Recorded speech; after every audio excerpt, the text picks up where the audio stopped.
ನೋಡಿ ಸ್ನೇಹಿತರೆ, ಬದನೆಕಾಯಿ ತೊಗೊಂಬಂದಿದ್ದೀನಿ. ಬದನೆಕಾಯಿ ತೊಗೊಂಡಿದ್ದು ಏನು ಮಾಡ್ತಾಳಪ್ಪ ಅಂತ ನೋಡ್ತಾ ಇದ್ದೀರಾ.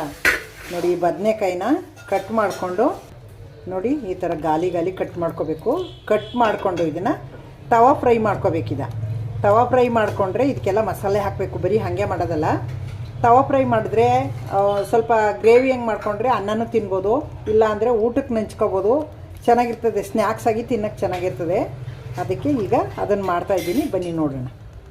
ಅದು ಮಾಡೋಕ್ಕೀಗ ಮಾಡೋ ವಿಧಾನ ಹೆಂಗೆ, ಸಾಮಾನು ಏನೇನು ಬೇಕು ಅಂತ ತೋರಿಸ್ತೀನಿ, ಬನ್ನಿ. ನೋಡಿ ಸ್ನೇಹಿತರೆ, 4 ಬದನೆಕಾಯಿ ತೊಗೊಂಡಿದ್ದೀನಿ. 2 ಸ್ಪೂನು ಕಡಲೆ ಹಿಟ್ಟು ಹಾಕೋತಾ ಇದ್ದೀನಿ, ಹಸಿ ಕಡಲೆ ಹಿಟ್ಟು. ಇದು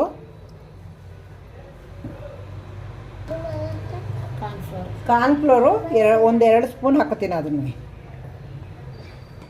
ನೋಡಿ ಸ್ನೇಹಿತರೆ, ಈಗ ನಾನು ಒಂದು 4 ಬದನೆಕಾಯಿ ತೊಗೊಂಡಿದ್ದೀನಿ, ಬಿಳಿ ಬದನೆಕಾಯಿ. ಇದರಲ್ಲಿ ಬದನೆಕಾಯಿ ತೊಗೊಂಡು ಏನು ಮಾಡ್ತಾಳೆ ಅಂದ್ಕೊಂಡಿದ್ದೀರಾ, ಇದನ್ನು ನೋಡಿ ಬದನೆಕಾಯಿನ ಈ ಥರ ಕಟ್ ಮಾಡಿಕೊಂಡು ಸ್ಲೈಸ್ ಮಾಡ್ಕೊಂಡಿದ್ದೀನಿ ನಾನು. ಇದನ್ನು ಏನು ಮಾಡ್ತೀನಿ ಅಂದರೆ ತವಾ ಫ್ರೈ ಮಾಡ್ತೀನಿ. ಅದನ್ನು ತವಾ ಫ್ರೈ ಮಾಡಿದ್ರೆ ಅನ್ನಕ್ಕೂ ಹಾಕ್ಕೊಂಡು ತಿನ್ಬೋದು, ಸ್ನ್ಯಾಕ್ಸ್ ಮಾಡ್ಕೊಂಡು ತಿನ್ಬೋದು. ಸ್ನ್ಯಾಕ್ಸ್ಗೂ ಆಗುತ್ತೆ, ಎರಡೂ ಆಗುತ್ತೆ, 2 in 1 ಆಗುತ್ತೆ. ಅದು ಮಾಡ್ತಾಯಿದ್ದೀನಿ ಈಗ. ಅದು ಮಾಡೋಕ್ಕೆ ಏನೇನು ಸಾಮಾನು ಬೇಕು, ಮಾಡೋ ವಿಧಾನ ಹೆಂಗೆ ಅಂತ ತೋರಿಸ್ಕೊಡ್ತೀನಿ, ಬನ್ನಿ ನೋಡಿ. ನೋಡಿ ಸ್ನೇಹಿತರೆ, 1-2 ಸ್ಪೂನು ಕಡಲೆ ಹಿಟ್ಟು ತೊಗೋತಾ ಇದ್ದೀನಿ 4 ಬದನೆಕಾಯಿಗೆ. ನೋಡಿ ಸ್ನೇಹಿತರೆ, 2 ಸ್ಪೂನು ಕಡಲೆ ಹಿಟ್ಟು ಹಾಕ್ಕೊಂಡಿದ್ದೀನಿ, ಹಸಿ ಕಡಲೆ ಹಿಟ್ಟು. ಅರ್ಧ ಸ್ಪೂನು ಅಚ್ಕಾರದ ಪುಡಿ ಹಾಕೋತಾ ಇದ್ದೀನಿ. ಅರ್ಧ ಸ್ಪೂನು ಧನಿಯಾ ಪೌಡ್ರ್ ಹಾಕೋತಾ ಇದ್ದೀನಿ. 1/4 ಸ್ಪೂನು ಗರಂ ಮಸಾಲ ಹಾಕೋತಾ ಇದ್ದೀನಿ. ರುಚಿಗೆ ತಕ್ಕಷ್ಟು ಉಪ್ಪು. ನೀರು ಹಾಕ್ಕೊಂಡು ಮಿಕ್ಸ್ ಮಾಡ್ಕೋಬೇಕು, ಇದನ್ನು ಕಲಿಸ್ಕೋಬೇಕು. ಒಂದು ಎಣ್ಣೆ, ಕಾದಿರೋ ಎಣ್ಣೆ, 1 ಸ್ಪೂನ್ ಎಣ್ಣೆ ಹಾಕ್ಕೊಂಡು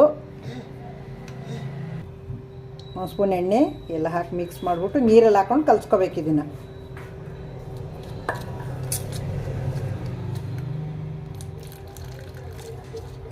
ಅದು ಎಷ್ಟಾಗುತ್ತೆ ಅಷ್ಟು ನೀರು ಹಾಕ್ಕೊಂಡು, ಅದು ಎಷ್ಟು ತಡೆಯುತ್ತೆ ಅಷ್ಟು ಹಾಕೋಬೇಕು. ತುಂಬ ಗಟ್ಟಿನೂ ಅಲ್ಲ, ತುಂಬ ತೆಳ್ಳಗೂ ಅಲ್ಲ, ಮೀಡಿಯಮಾಗಿ ಕಲಿಸ್ಕೋಬೇಕು. ಈಗ ನೋಡಿ, ಈ ಹದಕ್ಕೆ ಕಲಿಸ್ಕೋಬೇಕು. ಈ ಥರ ಇರಬೇಕು. ದೋಸೆ ಹಿಟ್ಟಿಗಿಂತ ಸ್ವಲ್ಪ ಗಟ್ಟಿ ಇದೆ. ಈ ಥರ ಇದು ಆಯಿತು. ಈಗ ನೋಡಿ, ಇಲ್ಲೊಂದು 2 ಸ್ಪೂನು ಕಾರ್ನ್ಫ್ಲೋರ್ ಹಾಕ್ಕೊಂಡಿದ್ದೀನಿ. ಅದಕ್ಕೆ ಸ್ವಲ್ಪ ನೀರು ಹಾಕ್ಕೊಂಡು ಇದನ್ನು ಅದೇ ಥರ ಕಲಿಸ್ಕೋಬೇಕು, ಗಂಟಿಲ್ದಂಗೆ ಈ ಥರ.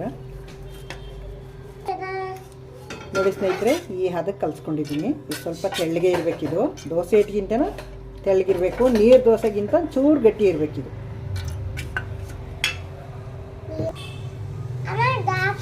ನೋಡಿ ಸ್ನೇಹಿತರೆ, ಇದಕ್ಕೆ ಹಿಂಗೆ ಹದ್ಕೊಳ್ಳೋದು, ಹಿಂಗೆ ಹತ್ಕೊಂಡು ಇಲ್ಲಿ ಕಾರ್ನ್ಫ್ಲೋರ್ ಕಲಸಿಟ್ಕೊಂಡಿದ್ದೀನಲ್ಲ, ಅದು ಗಟ್ಟಿಯಾಗಿಬಿಡ್ತದೆ. ಅದಕ್ಕೆ ಹತ್ಕೊಂಡು ಈ ಥರ ನೋಡಿ, ಇಲ್ಲಿ ಚಿರೋಟಿ ರವೆಗೆ ಹಿಂಗೆ ಹತ್ಕೋಬೇಕು. ಹಿಂಗೆ 2 ಕಡೆನೂ ಒದ್ದಿ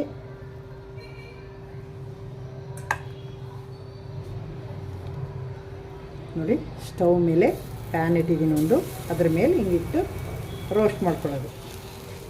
ಸುತ್ತ ಎಣ್ಣೆ ಹಾಕಬೇಕು. ಮಧ್ಯದಲ್ಲೂ ಮೊದಲು ಎಣ್ಣೆ ಹಾಕಿದ್ದೀನಿ, ಕಾಯಿಸ್ಬಿಟ್ಟು ಪ್ಯಾನ. ಅದ್ರ ಮೇಲೆ ಎಣ್ಣೆ ಹಾಕೋಬೇಕು. ಅದ್ರ ಮೇಲೆ ಎಣ್ಣೆ ಹಾಕೋತಾ ಇದ್ದೀನಿ ನೋಡಿ. ಈಗ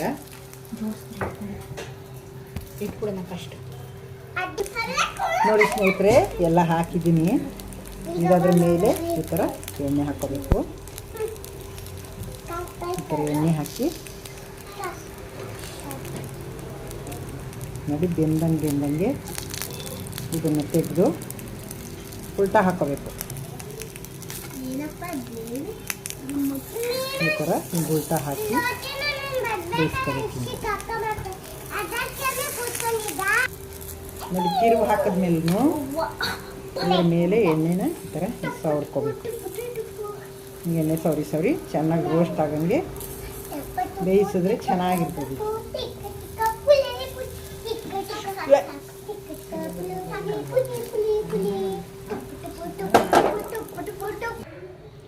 ನೋಡಿ ಸ್ನೇಹಿತರೆ, ರೆಡಿ ಆಯಿತು. ಶಾಲು ಫ್ರೈ, ತವಾ ಫ್ರೈ, ಏನು ಬೇಕಾದ್ರೂ ಹೇಳ್ಬೋದು ಇದಕ್ಕೆ. ನೋಡಿ, ಸರ್ವ್ ಮಾಡ್ತಾಯಿದ್ದೀನಿ. ಬಿಸಿವು ಚೆನ್ನಾಗಿವೆ, ಟೇಸ್ಟ್ ಎಂತ ಅದ್ಭುತವಾಗಿವೆ ನೋಡಿ. ಇದಕ್ಕೆ ನೋಡಿ ಮಕ್ಕಳು ತಿಂತವೆ ಅಂದ್ಬಿಟ್ಟು ಖಾರ ಉಪ್ಪು ಕಡಿಮೆನೇ ಹಾಕಿರ್ತೀವಿ. ನಮಗೆ ಮೇಲೆ ಬೇಕು ಅಂದರೆ ನೋಡಿ ಈ ಥರ ಒಂಚೂರು ಉಪ್ಪು ಉದುರಿಸ್ಕೊಂಡು ಮೇಲೊಂಚೂರು ಹಿಂಗೆ ಉದುರಿಸ್ಬೇಕು. ಮೇಲೆ ಚೂರು ಉಪ್ಪು ಖಾರ ಮೇಲೆ ಬೇಕಾದ್ರೆ ಹಿಂಗೆ ಹಾಕ್ಕೊಂಡು ನಾವು ತಿನ್ನೋರು ಹಿಂಗೆ ತಿನ್ಬೋದು. ಟೇಸ್ಟಿಯಾಗಿ ಚೆನ್ನಾಗಿರ್ತದೆ. ಊಟಕ್ಕೂ ಹಂಚ್ಕೋಬೋದು, ಸ್ನ್ಯಾಕ್ಸ್ ಹಾಕಿ ತಿನ್ಬೋದು. ಮಕ್ಕಳಿಗೆ ಸ್ಕೂಲಿಂದ ಬಂದು ಮಕ್ಳಿಗೆ ಈ ಥರ ಮಾಡಿಕೊಟ್ರೆ ಖುಷಿಯಾಗಿ ತಿಂತವೆ. ತರಕಾರಿ ತಿನ್ನಲ್ಲ ಅಂತವಲ್ಲ ಅಂಥ ಮಕ್ಳಿಗೆ ಈ ಥರ ಆಲೂಗೆಡ್ಡೆ, ಬಾಳೆಕಾಯಿ, ಈ ಥರ ಬದನೆಕಾಯಿ, ಸೀಮೆ ಬದನೆಕಾಯಿ ಈ ಥರ ಎಲ್ಲ ಇರ್ತವೆ ನೋಡಿ. ಅದರಲ್ಲಿ ಹಿಂಗೆಲ್ಲ ಮಾಡಿಕೊಟ್ರೆ ತುಂಬ ಟೇಸ್ಟಿಯಾಗಿ ಮಕ್ಕಳು ಚೆನ್ನಾಗಿ ತಿಂತವೆ. ಮಾಡಿಕೊಡಿ. ನೋಡಿದ್ರಿ ಅಲ್ವ ಎಷ್ಟು ಈಸಿಯಾಗಿ ಮಾಡ್ಬೋದು. ಮನೇಲಿರೋ ಸಾಮಾನಲ್ಲೇ ತುಂಬ ಈಸಿಯಾಗಿ ಮಾಡ್ಕೊಬೋದು. ನೋಡಿದ್ರಿ ಅಲ್ವಾ. ಹೊಸಬರು ನೋಡ್ತಿದ್ರೆ ದಯವಿಟ್ಟು ನನ್ನ ಚಾನಲ್ಗೆ ಸಬ್ಸ್ಕ್ರೈಬ್ ಆಗಿ ನೋಡಿ. ಹಳಬರಿಗೆ ಈ ವಿಡಿಯೋ ಇಷ್ಟ ಆಗಿದ್ರೆ ಲೈಕ್ ಮಾಡಿ, ಶೇರ್ ಮಾಡಿ, ಕಮೆಂಟ್ ಮಾಡೋದು ಮರಿಬೇಡಿ. ನೆಕ್ಸ್ಟು ಇನ್ನೊಂದು ಸೂಪರ್ ವಿಡಿಯೋ ತೊಗೊಂಬರ್ತೀನಿ. Thank you. ಸೂಪರಾಗಿದೆ. ನಿಮ್ಗೆ ಯಾವ ವಿಡಿಯೋ ಬೇಕು ಕಮೆಂಟ್ ಹಾಕಿ. ಕಮೆಂಟ್ ಹಾಕೋದು ಮರಿಬೇಡಿ. ನೀವು ಮಾಡಿ ತಿಂದು ಹೆಂಗೆ ಬಂತು ಟೇಸ್ಟು ಅಂತ ನನಗೆ ಕಮೆಂಟ್ ಮೂಲಕ ಹಾಕಿ. ಎಲ್ಲ ಒಳಗೆ ಹಾಕ್ಬಿಟ್ಟಿಡಿ.